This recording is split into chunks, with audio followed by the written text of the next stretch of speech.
भगवान का सजा देले बाड़ू हमके, हमर पिया के बचा ला।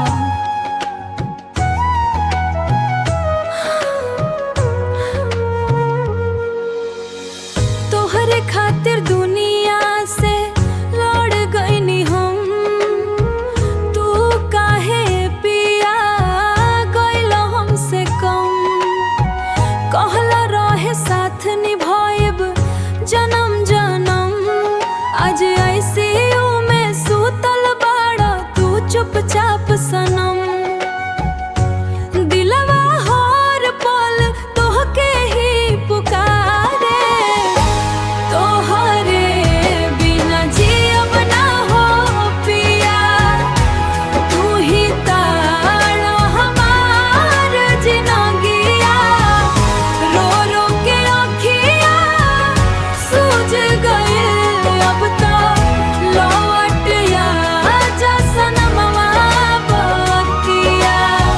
गोंडा से उठा के लखनऊ ले अइले तोहरा, डॉक्टर कहे हालत नाजुक बा अब तोहरा। मसीनिया के सहारा हमर नाम ले दे रोवत बा, एम्बुलेंस के सायरन जान के डर बढ़ावे।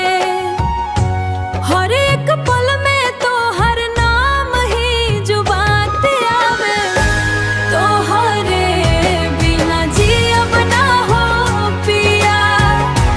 तू ही तारा हमार जिंदगिया, रो रो के आँखिया सूझ गए अब तो लौट आजा सनमवा बकिया। ए पिया आँख खोल के देखना, हम तोहरे लगे खड़ी बानी। अगर तू छोड़ के चली गईला तो हमरो सांस रुक जाइल। डॉक्टर धीरे से बाहर आइल, आँख में आंसू कुछ ना बताइल। हम तो बस जमीन पर गिर पड़नी, पिया के नाम लेके रो पड़नी बरका।